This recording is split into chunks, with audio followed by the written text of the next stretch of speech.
Yeah. Marxist humanism. Yo, what's up, buddy? Is Capital a good first book to start reading theory? No. That was the first book I read, though, so I'm not going to tell you not to read it, right? Like, I just, like, heard about Marxism, and I'm like, okay, I like this. This makes sense. Let's get into it. Ordered Capital, started reading it, finished it after, like, a year. Didn't understand anything until, like, the back half, really. I didn't understand much. Well, that's not true. I took away parts from the first 3 chapters, but, like, I didn't take away anything close from Capital in my first reading compared to what I've been taking away from it on my second reading. Oh, epic Chungus moment. Thank you for the stickers. Every time someone sends me a sticker, it's an epic Chungus moment. What do you think of Capital in the 21st Century? Is that a book? Is Capital in the 21st Century like a new book, or are you saying like updating Capital to the 21st century? You got me to start looking into the Cuban Revolution. Oh, hi, Marcus. Eddie, your thoughts on Neo-Marxism? Well, okay, one sec. I'll go off in a sec. It's a book. Oh, I haven't read it. Yeah. I'll check it out, though. It'd be interesting, but, like, every philosopher, if they were updating Capital for the 21st century, it would look different, which is, like, the thing with Neo-Marxism, right? So Neo-Marxists, I'm assuming they're big on, like, Adorno, Horkheimer, Althusser, people in the French school who, generally French philosophers who, in the 60s and 70s, when Marxism was really, really in a rut, we're writing a lot about Marxism, and I've been reading Althusser lately. It's very, very, very interesting. Like, right, like even if you don't agree with all of it, it's that kind of stuff that it's gonna be like from now on when you're reading Marxism, you're gonna have Althusser in the back of your head and his comments about Marxism in the back of your head, or at least you're gonna have that knowledge. Which is good, you know, because you can entertain a thought without completely accepting it, or you could accept some of Althusser's analyses of the state and of superstructure, I think are really, really, really useful in addition to Marx. So it's like, you know, and I'm got nothing against coming up with new names. It's just like, that's just Marxism to me, right? Like taking all the new neo-Marxist thinkers and discussing their ideas with other Marxists and saying, this is what I think they got right. This is what I think they got wrong. That's Marxism, and that's what Marx intended from the outset. So but, I mean, unless they're distinguishing, unless they're saying this is what makes us neo-Marxists, and it's a distinct change between Marx's thought and this new form of thought. But, I don't know. What is Marx's cultural background? He grew up, like, not well off, right? He wasn't like Engels, but he was smart, kind of partied hard in college, but bounced around. And then met Engels. He was like what was called the young Hegelians, who were these big philosophers at the time, and Marx got kind of sick of them because they were writing about atheism and academic philosophy, and Marx said, look at what's happening with the workers outside during the Industrial Revolution. He's like, these workers are being exploited by the capitalists. The work of philosophy should be to analyze the system of capitalism and find a way for the workers to create a new society, right? The point of philosophy is to change it, whatever that quote was. So then Marx met Engels. Engels was like, I agree. I don't like the young Hegelians either. Here's my sketch of the entire history of the working class in England. And Marx was like, And then they started working together, and and Engels was bankrolling him and working on scientific stuff and talking about dialectics while Marx was writing about economics and studying math. Engels' specialty was kind of science, where Marx was math, which is cool too. So, whose alienation theory was better, Stirner or Marx? I haven't read Stirner, but I'll go with Marx. I'll go with Marx just based on the fact that I haven't read Stirner. What are your main critiques of anarchism? You need state power to defend the revolution. What are your opinions on anarcho-capitalism? It doesn't make any sense. If you truly had anarcho-capitalism, if you gave the capitalists all the power and you just abolished the government, the capitalists would exploit the workers to the point where the workers had an uprising, or the capitalists would just form their own private armies and states, and we'd essentially have feudalism / slavery again.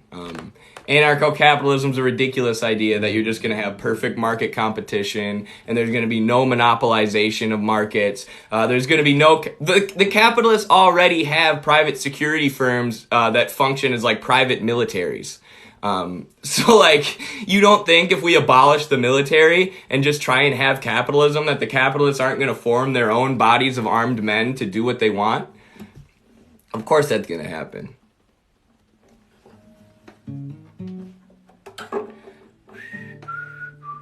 And that's already happening. Yes, exactly, like Blackwater. And the Silver Corp, the firm that went over into Venezuela with airsoft guns. Oh, thank you for the sticker. Epic Chungus moment. Is that a picture of Jerry Rubin behind you? I think it's Pink Floyd, so that's probably Roger Waters or David Gilmour.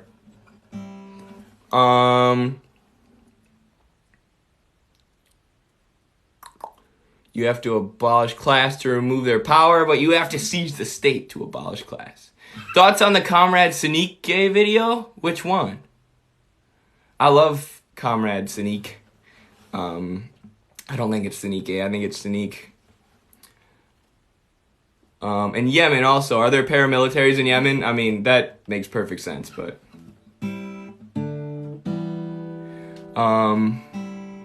Bestie, I love you, but isn't that cap a bit tight? It probably is. Let's loosen it one. Let's see if that feels better. Kinda. Come to Colorado, comrade. I am. I'm visiting Colorado.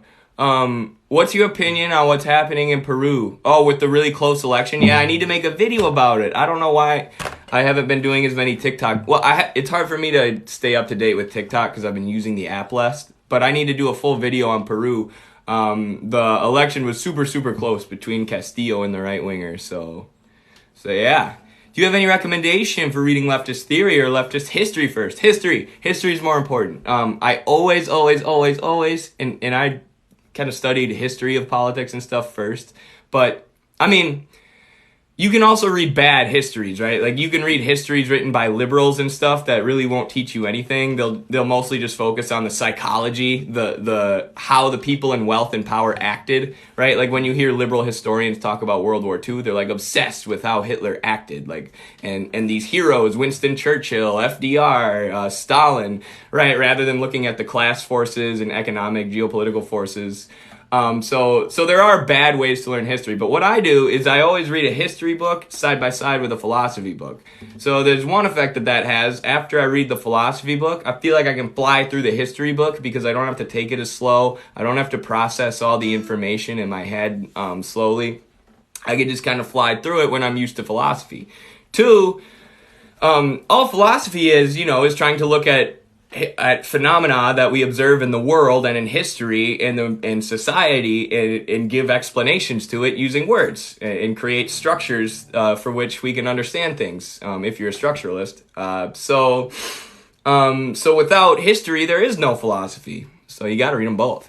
What did you study? I have a philosophy degree. We barely touched on history, honestly. Dang, that kind of stinks. I have a politics degree, and we barely touched on philosophy unless it was like my really, really good professors, which is like, I understand why you need specific fields, right? Like in academia, you need some people to do geology and you need some people to do biochem and you need some people to do politics because, like not everybody, people have their own specific interests and like there's only so much time I could put into politics, right? Like I wouldn't have time to learn biochem at the same time because I have to spend so much of my limited time studying politics. But that doesn't mean you can't cross over into other fields, especially if it's like I read a ton of philosophy, I read a ton of like sociology and anthropological works, and I'm, and a ton of economics because all those things overlap with what I studied, which is politics, right? I can say the U.S. government in 2019, a branch of the U.S. government, an armed body, the CIA, overthrew the Bolivian government, right? And that's the political way to look at it, I guess, a military body of the United States overthrew one of a country in Latin America. But until you understand the economics or the philosophy of imperialism and capitalist expansion and capitalist growth, then you don't really understand why the United States did that coup in Bolivia. Right? You need more than just the political lens. You need the economic lens of, lithium is becoming popular. Bolivia has all this mineral wealth, which they've been nationalizing and using to reinvest in their people. So folks like Elon Musk want to use the state to get that lithium, which is why corporations and banks dump so much money into the state. So the state then just acts as a tool for them. What I just said is a combination of philosophy, history, economics, and politics, right? So there's times when you need to combine these fields to make your analysis. And that's why you need to hopefully, which is what we've tried to do at Midwestern Marx, surround yourself with people who are still maybe have the same morals and same values as you, but who have different areas of expertise when it comes to what they've actually studied. Like I'm politics. Two of the other guys on our editorial board are history. Carlos is philosophy. Thomas Regan's one of our chief editorial counselors, is former NYU philosophy professor. And when we have conversations, everybody can contribute in a different way because everyone has the same goals of establishing socialism, but different backgrounds in what our actual knowledge is. Okay, sorry, I went off. Thoughts on Michael Parenti? Read anything by him? I've read almost everything by Parenti, and I've watched almost all of his lectures on YouTube at this point, to the point where when I find something new by Parenti that I haven't seen yet, I freak out. Actually, I haven't read Parenti's Yugoslavia book, To Kill a Nation.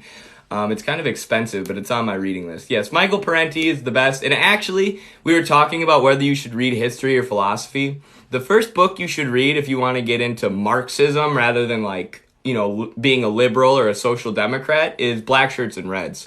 Because that'll cut through a lot of the anti-communist propaganda that you've been inundated with. Do you study any striking martial arts, any BJJ? I've done BJJ and Muay Thai for like a month before. I was good at BJJ. Like when you've been wrestling your whole life and you do Brazilian Jiu-Jitsu, you crush the white belts right away. Like, because those are people who have never grappled. I've grappled my whole life and I know what Jiu-Jitsu is. It's just the intricacies that I don't know. So like a black belt would whip my butt. But like, yeah, I want to do more Jiu-Jitsu.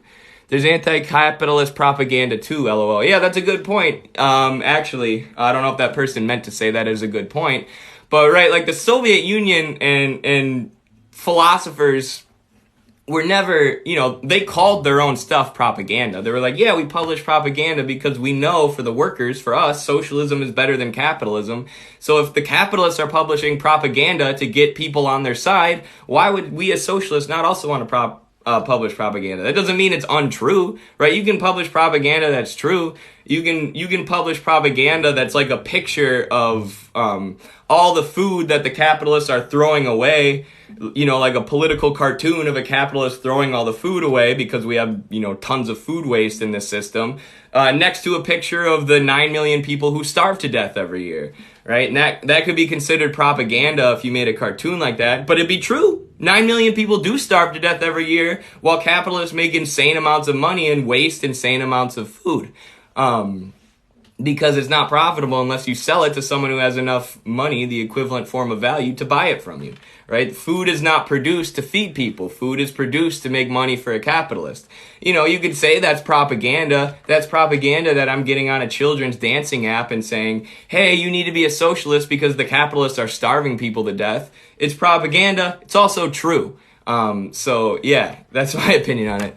Free Palestine. Yes, you bet. Free Palestine all day, every day. Thoughts on the Peruvian election? Yes. One of the writers on our website, Sebastian Leon, is one of he's written a lot of stuff about this that's been really, really popular in Peru. It's all in Spanish, unfortunately. Carlos has been trying to translate some of it. But yeah, he's been in favor of Castillo. I want Castillo to win over the right winger. We have to radicalize the youth. We do, Comrade Brian. We really do. Everyone follow Comrade Brian so you can be radicalized. Are you vegan? I went vegan during my philosophy degree when I learned more about communism. Yeah, I'm not vegan. Carlos is. I'm like a guilty non-vegan. But also, it's hard for me because I have wrestling competitions. So when you make a transition to a new diet, Like, obviously, you don't know the effects that's going to have on your body. So I don't want to go vegan and then go out to wrestle someone and all of a sudden, like, I haven't been taking the right vitamins or eating the right foods, and all of a sudden I feel super weak and get dropped on my head. So that's my excuse, I guess. Opinions on Castillo, I hope he wins, but obviously it's one of those critical support deals, right? Because he is, you know, not where we would want him to be on social issues, but he's going against a right-winger who's going to be worse than him on social issues, and Castillo has said he will adhere to the democracy, what the Peruvian people want, even if it comes to social issues where he disagrees. So yeah, I'd rather see a working-class Marxist in power. Opinions on me. You're okay. Is Cuban communism a success? Yes. Where can you work and not feel bad about it? I work at a nonprofit, but I still kind of feel bad about it. That's so funny when you just put the clown emoji repeatedly. That's so cool that you spend your time sitting in my live commenting the clown emoji. That says so much about you as a person and how cool you are and how much time you have to spend doing cool things. Like sitting in my TikTok live, hitting clown over and over and over again until I block you. I hope you feel really cool about yourself. You're a really cool guy. Yes, the success of communist Cuba. Yeah, I mean, Cuba's been trapped under an embargo, so there's a really good story, and there's a whole video on my YouTube. Oh, thank you for the stickers, called How Do We Analyze Existing Socialist Countries, right? And what Parenti says is he's spent a lot of time in Cuba, and it was after the revolution, and he asked some peasants when he's in the Escambray, which is like a rural region. He's like, oh, do you like Fidel? Do you like the revolution? They go, oh, yes, yes, yes. And he's like, why do you like the revolution? This is a video on my YouTube called How to Analyze Existing Socialism, if you want to watch it. And these poor, like, farmers they go, look at that, and they point over to this hospital, and he says, that hospital was built by the revolution. Prior to the revolution, we had to carry our people miles into the next town anytime they were sick, and usually by the time we got them to the hospital, they had died. The revolution has saved so many people's lives, and they say, yes, we know the paint's peeling off the walls. Yes, when you compare us to the U.S., we don't have as much money. Oh, thank you for the stickers. Sorry, I'm trying to mute everyone. Where are my mods at? He says, they say, the paint's peeling off the walls, but we have hospitals, right? We have food, we have the essentials. Like, we understand we're in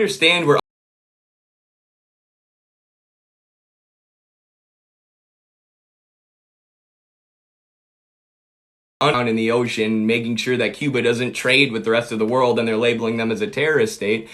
The other reason, so the paint's peeling off the walls, but they built hospitals for their people, right? Don't compare Cuba, this tiny little island country who were run by gangsters and slave plantations, who gave all their money to Western multinationals, or, you know, the plantation owners in Cuba were an oligarchy who were rich, and those were generally the people who fled to Miami after the revolution. But yeah, don't compare Cuba to the U.S., compare Cuba to what they had before.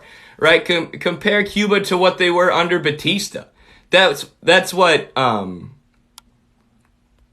Why would you compare Cuba to the United States when the United States is a country with years of imperialist aggression, who have been profiting off exploitation, who after World War II were the world's largest superpower, where Cuba was a country run by gangsters and plantation owners who they overthrew in a revolution and built hospitals, right? You have to compare Cuba now to what Cuba had before. And if you look at Cuba during the pandemic, they were shipping doctors all around the world. Jair Bolsonaro of Brazil called the Cuban doctors terrorists because he's just like the right-wingers in the U.S. You know, they just treat Cuba like this ridiculous comic book evil terrorist state as Cuba's shipping doctors all around the world. So Jair Bolsonaro kicks all the doctors out of out of Brazil. And then COVID hits. And Jair Bolsonaro asked these almost 10,000 Cuban doctors to come back because they couldn't take care of all their patients. This is at the same time as at the World Health Organization, the Western countries are using intellectual property laws to block the global South from importing and manufacturing the vaccine, so Western pharmaceutical companies like Pfizer and Johnson & Johnson can maximize their profits. So the U.S. is blocking human beings in countries who they deem too poor to afford the vaccine from getting the vaccine that's going to save their people, as the United States has held massive embargoes, massive sanction campaigns on Venezuela and Iran, which all the studies show have killed people, caused people to die, as they're continuing funding the occupation of Palestine and the genocide of the Yemeni people. The Cubans are shipping more doctors around the world, exactly as Fidel said during the revolution, Medicos sin bombas. The U.S. ships bombs around the world. In Cuba, we will ship doctors. And then the U.S. looks at them and says, you guys are terrorists, right? As we hold them under embargo and they ship doctors to countries like Jair Bolsonaro's Brazil, who says, you're terrorists, right? You Cuban doctors, you're terrorists. Oh, wait, there's a global pandemic. Oh, please come back, Cuban doctors. And Cuba says, yes, because we don't care about your ignorance. We have a policy of mutual development, and we ship doctors to help our allies, not bombs to destroy our economic enemies. Which, Cuba has sent troops to help fight in revolutionary wars, which, I support too. But the idea of shipping bombs, the idea of shipping doctors where the U.S. ships bombs is really cool. And it shows why Cuba has been successful in creating a system that puts people over profit in many ways, although they're not perfect. And they exist within a system of global capitalism and global finance where the United States is constantly trying to do regime change and starve their people. Sorry. Bro, I'm just trying to watch funny videos. Sorry, I could try and be funny. What's your opinion on the French Revolution? Bourgeois Revolution.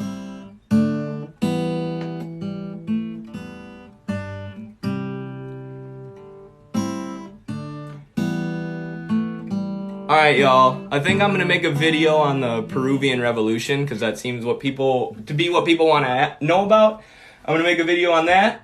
I'm going to do a podcast with Ugopnik, and maybe I'll go live again later, or maybe I'm going to make a YouTube video. I don't know. I'll put this live on YouTube, though, too. Midwestern Marx. Everywhere you can find podcasts and YouTube and here on TikTok. All right. Peace. Thanks, everyone. Y'all are the best.